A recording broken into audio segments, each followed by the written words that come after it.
দর্শক, মানুষের কি পরিমাণ বুদ্ধি হতে পারে পুরো ভিডিওটা দেখতে থাকুন। দেখুন, মানুষ বুদ্ধি খাটিয়ে কিছু কিছু জিনিস তৈরি করেছে যেগুলো অনেক কাজে। দেখুন, এই যে কবুতর বা হাঁস মুরগি এই খাঁচার ভিতরে ঢুকতে পারবে, কিন্তু তাদের বের হওয়ার কোনো উপায় নাই। দেখুন কত সুন্দরভাবে আসলে কবুতরগুলো ঢুকছে। দেখুন সাইড দিয়ে, এই যে দেখতে পাচ্ছেন, বের হলে আটকে যাবে। কি বুদ্ধি খাটিয়ে এই জিনিসটা তৈরি করেছে। দেখুন, বুদ্ধি খাটিয়ে একজন লোক একটা ঘুড়ি বানিয়েছে, একদম সাইকেলের পা হচ্ছে পেডেল দিচ্ছে আর উড়ে যাচ্ছে। কি বুদ্ধি খাটাতে হয়েছে এই জিনিসটা তৈরি করতে। এরপর যেটা দেখাবো, অনেক সময় বস্তা লোড করতে কিন্তু মানুষের অনেকটা সময় লাগে। দেখুন, এইভাবে একটা ড্রাম নেবেন, বস্তার মধ্যে ভরবেন অটোমেটিক। আর ড্রামের নিচে কিন্তু ফুটো আছে, দেখুন একটু ছিদ্র আছে, মানে তলা নাই, এই যে অটোমেটিক, কিন্তু খুব সুন্দরভাবে খুব সহজে বস্তাটা লোড হয়ে গেল।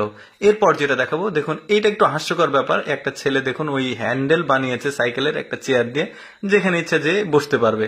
এটা একটা কিন্তু মানে এক্সেপশনাল জিনিস। এরপর দেখাবো একটা লোক একটা ভ্যান ভর্তি যে জিনিসপত্র, মানে ওই পানির ফিল্টার, সে কিন্তু একটা বাইকেই নিয়ে নিচ্ছে। সিস্টেমটা দেখে নিন কিভাবে সাজাতে হবে। যাদের আসলে প্রয়োজন অনেক লোড নেওয়ার, তারা কিন্তু এইভাবে এই সিস্টেমটা অবলম্বন করে আসলে খুব সহজে কিন্তু ওই পরিবহন করতে পারবে, যেটা ভ্যান ভাড়া অন্তত বেঁচে যাবে, রিক্সা ভাড়া বেঁচে যাবে।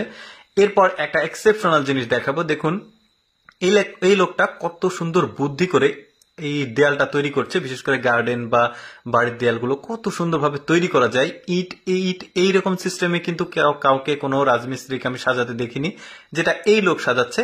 এটা কিন্তু খুবই সুন্দর লেগেছে আমার পার্সোনালি, দেখতেও কিন্তু বেশ চমৎকার লাগছে। দেখুন তৈরি হয়ে গেলে দেখুন কত সুন্দর লাগছে। এরপর দেখাবো ওই রাজমিস্ত্রির কাজ, এগুলো কিন্তু অনেকে দেখতে পারবেন।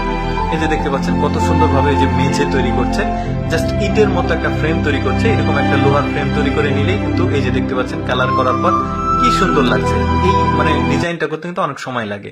এই যে দেখতে পাচ্ছেন এই টুলটা তৈরি করছে সে, এমন একটা ডিজাইন করছে বুদ্ধি দিয়ে যে একই সাথে সবগুলো টুল এক জায়গায় রাখা যাবে, আবার এটাকে অনেক ইউজ করা যাবে। এইটা দেখুন, এই যে গাছ মানে ওই পশু পাখি যখন ওই যে ফসল নষ্ট করে, এই ধরনের বুদ্ধিগুলো কিন্তু খাটালে পশু পাখি ভয়ে আর এই ফসলে আসবে না। কিন্তু শব্দ হচ্ছে খুব সুন্দর।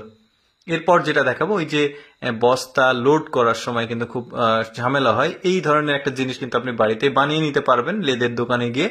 এই যে দেখতে পাচ্ছেন খুব সহজে বস্তা আবার নিয়ে যাওয়াও যাচ্ছে।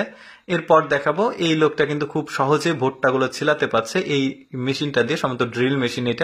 এটা ইউজ করতে পারবেন। খুব সুন্দর, কিন্তু আসলে খুব ইজিলি আসলে এই কাজগুলো হচ্ছে। এরপর দেখাবো যেটা হচ্ছে, এইটা অনেক ধান শুকানোর জন্য ধানে পা দিতে হয়, খুব সহজে এই ধরনের একটা জিনিস কিন্তু বানিয়ে নিতে পারবেন। আমি চেষ্টা করি আমার এই মানে লেটস গো ফেসবুক পেজের মাধ্যমে আপনাদেরকে এক্সেপশনাল কোনো ভিডিও মানে দেখানোর জন্য। যদি ভালো লাগে আমাদের পেজটি ফলো করবেন, আর এই ভিডিওটি কেমন লাগলো একটা মন্তব্য করবেন, আর লাইক তো মাস্ট। ধন্যবাদ সবাইকে ভিডিওটা দেখার জন্য।